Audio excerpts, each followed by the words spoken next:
Hello Boro fans, it's Joe from Boro Fan TV and this is the preview for the upcoming game on Saturday the 1st of April with a 3 PM kick-off as the Boro take on Huddersfield Town in the Scarbet Championship at the John Smith Stadium.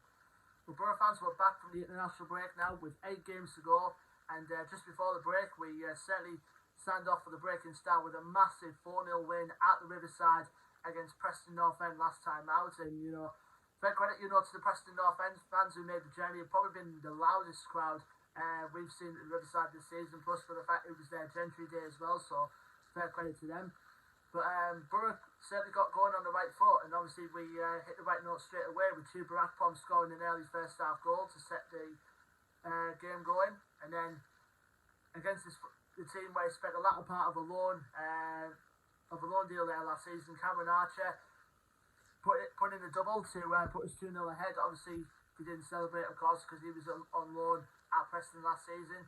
And then just before the end of the game, Marcus Force put the cherry on top of the cake with a neat finish to make it 4-0. And obviously, with results going our way, and obviously Sheffield United weren't playing that weekend, we moved up. We're still in third, but we moved up to 3 points behind Sheffield United in the table, and we could leapfrog above it, and obviously if results go our way. But bear in mind, still Sheffield United do have that extra game in hand, because obviously they missed the last weekend. They missed the last round of fixtures in the Championship because they were in FA Cup action. Obviously they got through to the semi-finals, and they got a day at Wembley to look forward to. I mean, good for them. Who knows? By the way, we're going on for a minute. We could send them on another trip to Wembley possibly, but that's another story for another time. But yeah, good performance against Preston last time out, and really well deserved going into that international break. And then obviously we now go into our last 8 games.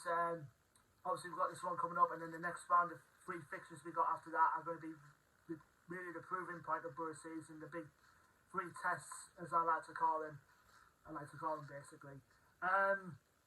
We go to this game against Huddersfield with only one injury doubt going into this game, and that is Cameron Archer, who obviously picked up an ankle injury, according to FotMob, whilst he was on international duty with the England under-21s in the break. So that's a big type of concern there. So hopefully, fingers crossed, Archer will be back for either for this game, or hopefully if he shakes off that ankle problem, and then just for the running of the season, basically, because he's been a big key factor these last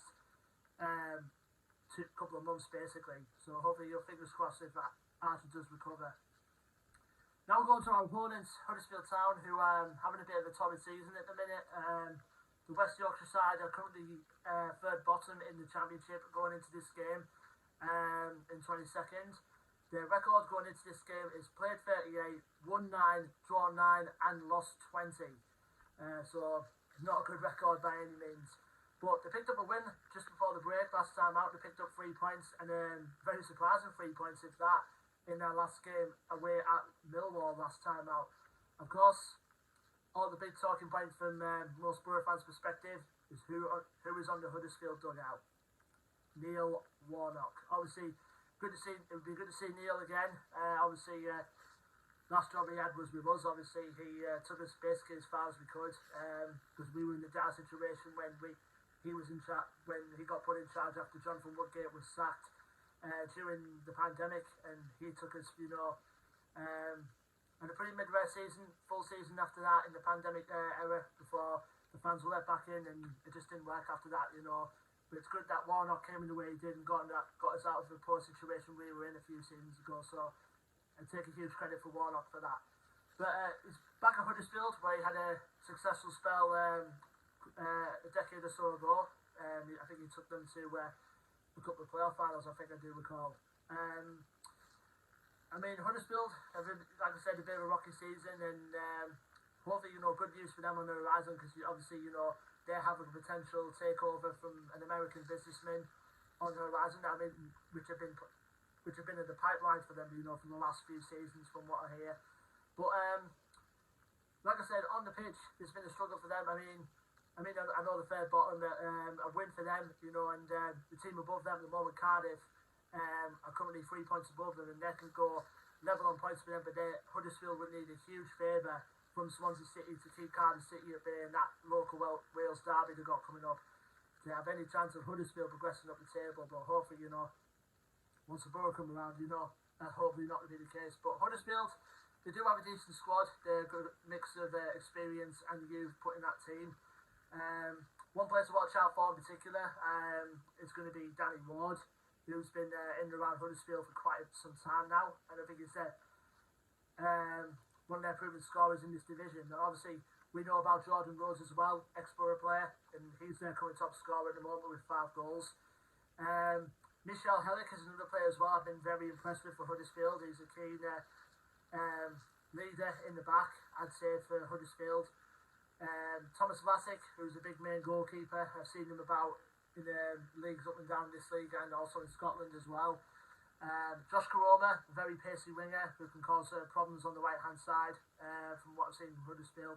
So they're a pretty good team. It's just a shame, where Huddersfield are at the moment. But hopefully, because I have a huge amount of respect for Huddersfield. I went there on a couple of 2 occasions. They got, a great stadium, great fans, and I really do hope on the personal level that Huddersfield do stay up this season because, you're a good club, and as most Boro fans will probably say, it's probably the most decent away days that we have. But obviously, last time we played Huddersfield was back at the Riverside, back in around late October, November time. It was a goalless draw at the Riverside. I think it was the game just before Michael Carrick took over. So it'd be a pretty good test for Carrick as well. But over at Huddersfield at the John Smith Stadium, we do actually have a good decent record at Huddersfield. I think in the last 7 meetings, I think we played there 7 times. I do recall in the last 7 meetings, we've won 4, we've drawn 2 times, and we've only lost 1. That loss came obviously back in November of 2020 when they beat us by 3 goals to 2. But it's a start of big running. Obviously a nail-biting end to the season. Hopefully, fingers crossed, Boro fans. It could be the start of a promotion run, and who never knows. We just hope that a few results go our way. Leave your thoughts and predictions in the comment section below, Boro fans. Don't forget to like, share and subscribe as always. Our social media links will be in the description below. And until then, I've been Joe from Boro Fan TV. And I'll see you on the next match preview video, which will be for the game on Friday, Good Friday in fact, the 7th of March. No, not 7th of March, 7th of April. I need to get my head one. Good Friday, the 7th of April, as the Boro host Burnley at the Riverside. Until then, take care, stay safe, and up the Boro.